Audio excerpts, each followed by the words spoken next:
Donald Trump's tariff moves and the suggestion that Canada become the 51st US state have not gone down well with the country. Canada is actively looking at potential alternatives to the US-built F-35 stealth fighter and will hold conversations with rival aircraft makers, Defense Minister Bill Blair said, just hours after being reappointed to the post as part of the Prime Minister Mark Carney's new cabinet. The re-examination of F-35 in Canada is taking place amid the bruising political fight with the Trump administration over tariffs and threats from the American president to annex Canada by economic force. Trump rattled Canada by imposing 25% tariffs on all Canadian products before agreeing to suspend levies on Canadian exports covered by a North American trade pact. And he has regularly infuriated Canadians by suggesting their country become the 51st US state. The infuriated Canadians are booing the American anthem at NHL and NBA games. Some are cancelling trips south of the border, and many are avoiding buying American goods. Now there has been a groundswell of support among Canadians to kill the 19 billion Canadian dollars purchase of F-35 and find aircraft other than those manufactured and maintained in the United States. The Canadian government allocated about $13 billion or 19 billion Canadian dollars for the purchase of F-35 jets, which is the largest investment in the Royal Canadian Air Force in more than 30 years. Notably, the full life cycle of the F-35 program is expected to cost 70 billion Canadian dollars, so Trump is going to lose a big deal. For Canada, this is the right point to hit and bring Trump to the table for talks after tariff threats.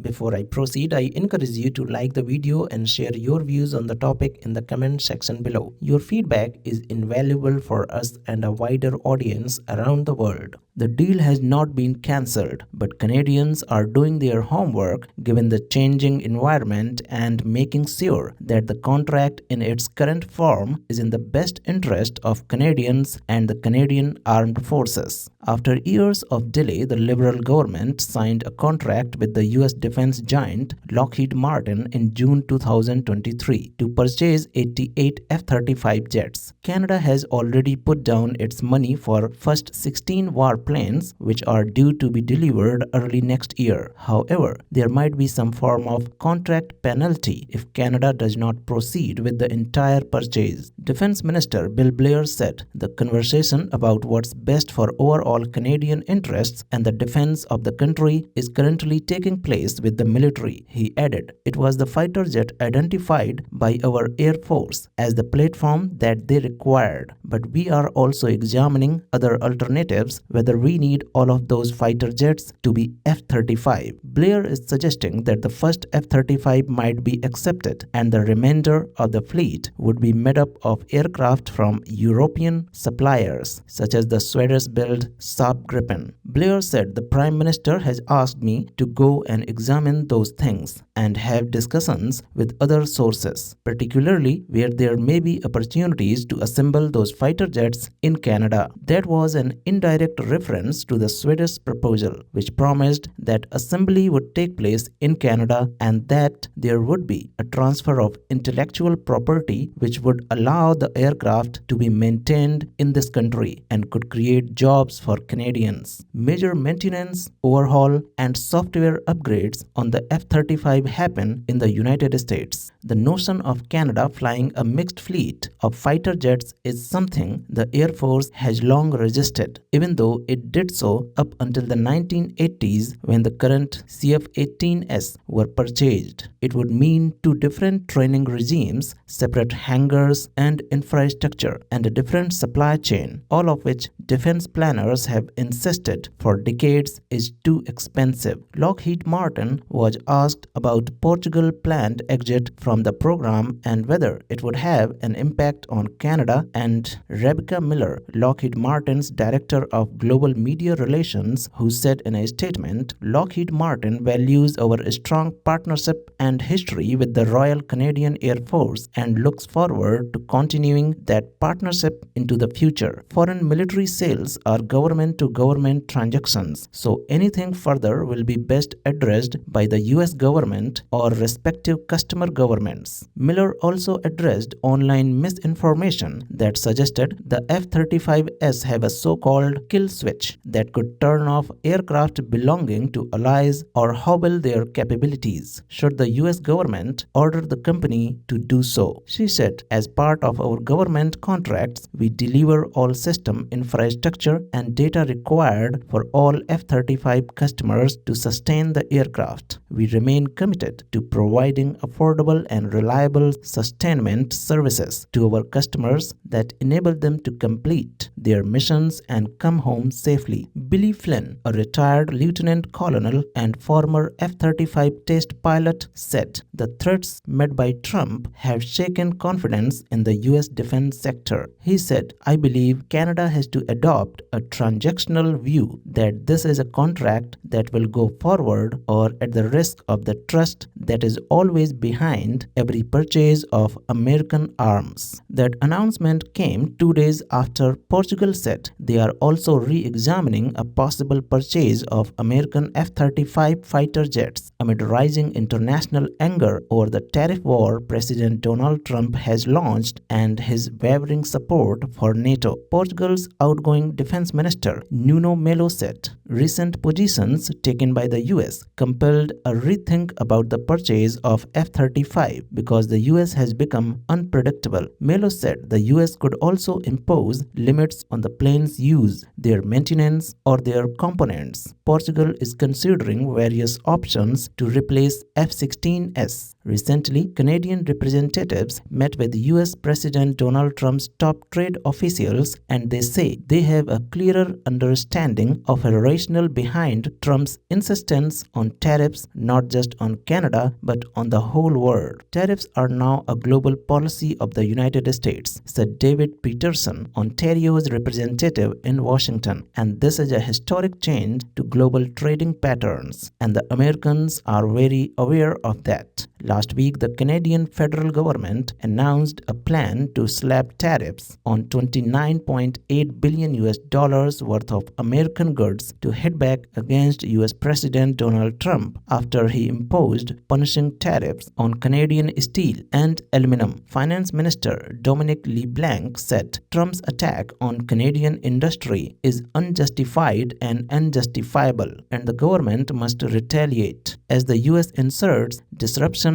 and disorder into what was once one of the most successful trading relationships in the world. We will not stand idly by while our iconic steel and aluminum industries are being unfairly targeted, he said. Canada is hitting back hard and not backing down. The counter tariffs and F-35 deal cancellation will not be easy for the Trump administration to ignore. Thank you for watching and don't forget to subscribe to our channel for new videos on important international topics.